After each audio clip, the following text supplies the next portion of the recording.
the Clyde Broadcast Podcast, bringing to you inspiring broadcast stories and the latest in broadcast technology.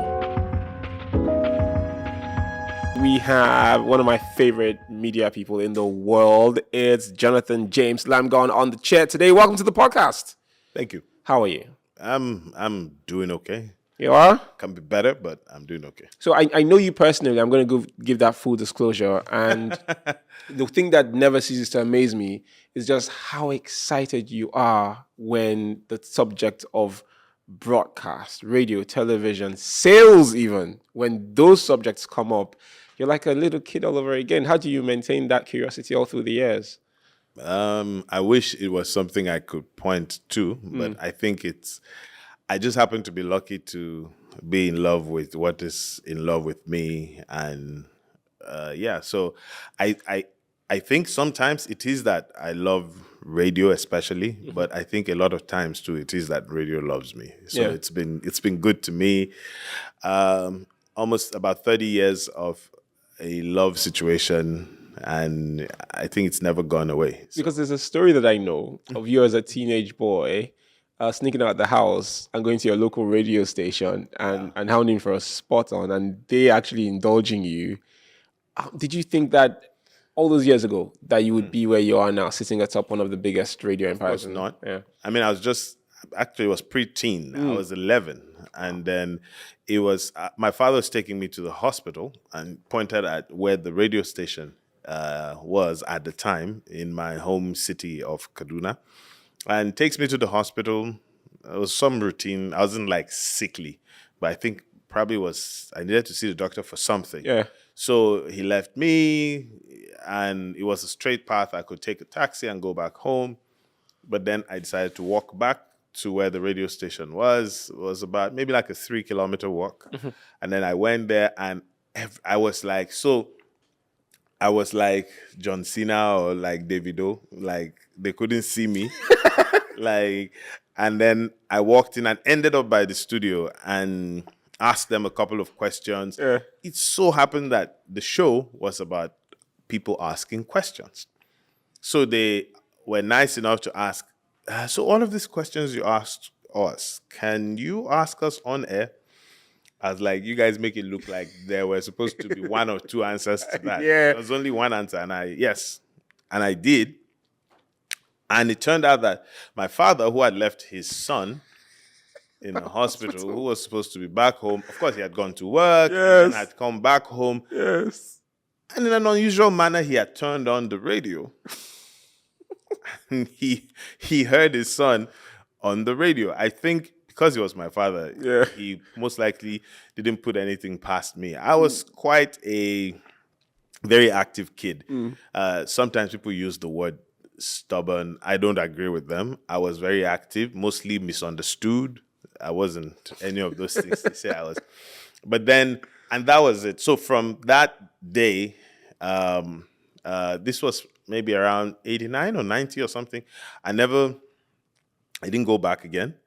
I never went back on radio because they let me be friends with them in the radio station, and I came back again and again and again. And 4 or 5 years later, by the mid-1990s, I had come back to take a job. And so I've never gone back on that. I mean, and I know very intimately just how your career has progressed through various forms of broadcast. I mean, you started out in radio behind a microphone where, like you mentioned, they couldn't see you like John Cena, to television at some point. You did news, produced, and you were in front of the camera, doing a daily news show. And then you went to the C-suite at some point where you're... What hotel is that? Come on. You're now the big man in the big office now. So I mean, walk me through that progression from a presenter to television to then making decisions, for that count in broadcast. I wish it was like, so now I'm probably just thinking of it for the first time, like trying to cast my mind back, because there was no part of it that was necessarily deliberate. All I've ever wanted to do was to be a broadcaster, and I think all I still want to do is to be a broadcaster. I wake up when I start to think of business, okay, I want to go sleep. But when I start to think of broadcasting, I can go. I've literally had times that I've gone 2 days without batting an eyelid because I'm doing something. I'm either producing something, or I'm writing copies, or I'm doing stuff. So, but I think if there's anything I can say, thinking about it now, would be interest and just always wanting more. Yeah. One thing I know that has stayed on and still stays on in my entire life is I've always been curious about how is the best doing it. So from the days when I was a radio DJ, I always wanted to be as solid as there were early influences then, people like Casey Kasem. There was a guy called Shadow Stevens who used to host the American Top 40. Yeah. And then in the 90s, there was probably arguably my favorite radio presenter. That's maybe before you. Thank you. But a guy called Neil Fox, Dr. Fox, he had like the typical thing I always wanted in a presenter, which is a combination of humor, intelligence, and presence. So I always benchmarked with those guys. And there were a few people here and there around, but I always just wanted to just look. If I say I was lucky enough to always say I must never be a Nigerian broadcaster. So I can't do anything about being Nigerian, but I can do something about being a broadcaster who happens to be a Nigerian. So every day I say to myself, I must never be a Nigerian broadcaster. Difference is a Nigerian broadcaster is a broadcaster who is limited by everything Nigeria. Yeah. So it means you're broadcasting only in a way that only Nigerians can relate to.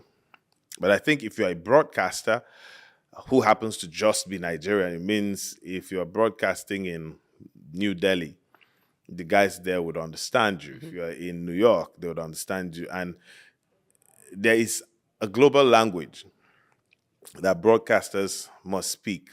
So I always was trying to learn that. I think that's probably it. I was always trying to learn what is the global language that broadcasters are speaking. So I'm constantly wanting to study what people said in one conference, I never go on holidays. I always go to where there are broadcast conferences. I always want to meet new broadcasters. I always want to, So I think if I put that in a summary, it's just that curiosity. Yeah. Maybe that's always done. So a lot has evolved. I don't like he's changed a lot, but a lot has evolved since you first got behind the mic. And I mean, I've been schooled during the course of presenting and producing this podcast about just how much things. I spoke with Keke Gungbe yesterday, and he told me that when they first went on air at Raypower, they were a pirate radio station. They didn't have a license, right? Yeah. But you've also been intricately involved in getting licenses. You sit atop one of the largest radio networks on the continent at the moment. But what I'm curious about is, you are in the C-suite of management. Don't argue, you are there. When we speak about being a Nigerian broadcaster or a broadcaster who happens to be Nigerian, we also need to look at how it is to manage broadcast businesses in Nigeria. In your experience, how are you able to swim through the very dangerous tides of doing the media business in this country? I'm still swimming, so I can't say I can't share a nugget that speaks conclusively to how to do it. I might as well I might be able to say how we are doing what we do. Some days you get it right, some days you don't. Other days you are even lost as to what to do. But there is the business and there's the profession. Sometimes they generally tend to conflict, which is not common to only just this business. Like the business of medicine, like hospitals. For it to thrive, it needs to be a business, but then it's also a service. Broadcast, especially public broadcasting, which is what we mostly do, is a service, but then it's a business for those who do it as an enterprise. So it's constantly always going to be about revenues, ratings, and any other thing right there. In Nigeria, it's challenging because we are a product of the macroeconomics or the macroeconomy. So if the economy is great, it kind of trickles because marketing budgets go up, events budgets are made available. If there's a downtime or if the economy is in doldrums, what also happens is that marketing budgets get cut. So it's about paying attention to the times. Some days are really tough. And just always testing. Part of what we don't do well is doing a lot of pre-research before starting a lot of broadcast businesses in Nigeria. Then also the integrity of even available research to be able to let you know exactly who you are speaking to, what they like about what. So we are oftentimes flying blind as an industry. So all of these things, we need to just make investments into them, and it will help us to scale. Okay, good. And that brings me down. The question of scaling brings me to a favorite subject between you and I, podcasting, and the the evolution of traditional media into the digital space. Now, you obviously run a radio network that's heavily into digital broadcast as it is into traditional broadcast. But we do have a situation in Nigeria where we haven't quite hacked digital penetration yet. What does that do for a network like yours, which needs to serve listeners on a variety of platforms? How do you finesse that situation? I mean, I'm heavily, like I'm heavily a student of this development. I can't lay any claims to knowing what it is because it's still happening before our own eyes. Yes. But what I always say is there are lessons to learn in terms of best practice sharing, best practice observation.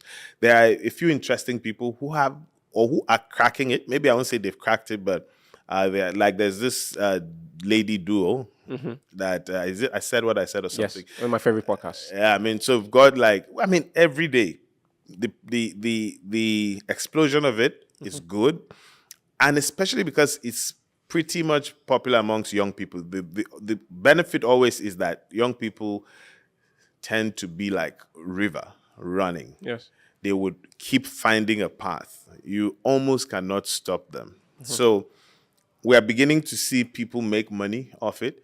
There's a chap a Proco doctor, Yes, who has been able to, I'd say, create more of mini pods. That he's adopted the approach of serialization. But you can see, it's one of the fastest, in my opinion, because it's now becoming heavily commercial. Yes. I hope that there's no whiplash effect that because he is now getting to be so commercial, it will steal from the meat of it. But there is absolute prospect. Now, speaking to the exact question of for formal networks, maybe the ones that I happen to be associated with, there are prospects. But because we're dealing with I'd say you're dealing with a lot of day-to-day business decisions. Simply because something is great to do doesn't mean you do it. Because you have to prepare. You have to make sure you have the availability for it. I am committed to wanting to develop a hub where commercial radio becomes also the leader of driving podcasting. I'm still looking for the resource to put it there so that we create this hub where podcasters can come and do their thing, because sometimes you have to keep faking it to make it. You have to keep letting people do all they can do. Then maybe out of this you would find real things that will come. But if you're not encouraging people to put their hands on it, get their hands dirty, it won't come. So I'm hoping that maybe in the new year we'll be able to, thankfully we'll be able to have a setup that is consciously going to do that. So it's now to have the people to run it and to keep trying it. And we may just have some of the best pods that come out of it. The advantage that conventional broadcast has is it has a platform to promote. And a group as the one I work for has got an exceptional ability to be able to say, hey, we've got XYZ podcast, and we're going to promote it on radio, we're going to promote it on TV, and we'll drive traffic to it. So that's a golden opportunity that I think a lot of commercial broadcasters can tap into. But we can also work with independent podcasters. I keep telling podcasters when I speak with them that don't see radio as those guys. Yes. Radio will not be podcast. Podcast will not be radio, but they can coexist. They can complement each other. In some cases, even complete each other. Where radio can't get to, podcast will get. So there's the approach of cross-promotion. On a podcast, you promote a radio show. Yes. And on a radio show, you promote a podcast. And you can always, all those things like Water Flow Podcast is supported by EDK Radio Show, blah, blah, blah, and vice versa. So I know this also. Again, full disclosure, we work together, so I've heard a lot of interesting stories from you. But I want you to share on this podcast one of your favorite all-time radio stories. Which would that be now? There have been many. So I'll tell you one story. In 2014, I was doing a tour of American radio stations. I took time to say, look, I wanted to really understand how does American commercial radio function. So I went from coast to coast in the US. And on one occasion, I get to meet someone that I have a lot of radio idols. And I was like, one of those moments where you meet someone, I'll be like, okay, now I can die because I met this person. Yes. And I met a guy that as far back as the late 80s and then into the early 90s, I was always listening to on Voice of America. His name is Ray McDonald. I think if there's Ray McDonald, he was probably my first contact with like amazing radio that was always so on Thursdays. Yeah.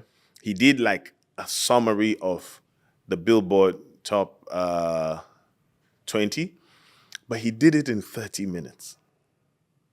Actually, he did top 50, but he did it in 30 minutes. But what he did up till today is so relevant and so great, how he would condense the thing. And then he'll give a roundup of news in the American entertainment, pop entertainment scene. Remember, this predated internet penetration in Nigeria. Yeah. Anyone who had internet at this time was exceptionally lucky. Yeah. So I'd sit with my book and I would write like what he's saying so quickly. I'd record. By the way, this happened in Nigerian time at 11 p.m. So late at night? Yes, because it was happening, I think, like late afternoon in the States. Yes. But I'll stay awake and I'll listen to all of that. So fast forward years later, and I'm walking around the VOA and boom, luckily for me, these were in the last days of his work before he retired. Oh, dear. And I meet Ray McDonald. I was like, wow. Because by the time I mimicked all the things he used to say, like, this is Ray McDonald from The Voice of America. And he was just stunned. Like, you see, like, work you've been doing. Someone has been consuming it from miles away. I told him the stories about his family. So Ray McDonald is married to an Indian lady. Yeah. Every summer would always go to India. He spends the summer in India. Yeah. I told him about his family, and he was like, wow, come and see this guy who has told me everything about my life. But it's how radio is so personal. And I think it's probably why I feel like I come from radio. You know how you come from Nigeria, you come from any country. Yes. I think I come from radio. It's a living thing. It's not a medium. There's so much. There are people. There's this lady, Judy Massa. She had a son. She did like the country show. She would always tell stories about the progress of her son. I've never met her, but I feel like, you know her. Because that son of hers would probably be like 40 now. Yes. I knew when he finished from high school. I knew people always give those updates. And I'm sure in your day-to-day life, you probably will meet people who things you say, they note. Oh, yeah. And they feel like they've always known you. So meeting Ray McDonald is one of the high points of my radio stories, Fase. I'll just pick on what you said to wrap up, is that radio is a living thing and it evolves and it gets better and it has offshoots like podcasts and so on. Thank you, Jonathan James Lyamghon. He is the group head of radio at Group 8 Limited, operators of Access 24 Radio, over 96 FM, Correct FM in several Nigerian cities, as well as Sound City Radio, where I currently have a job. Thank you for coming on the podcast. A pleasure.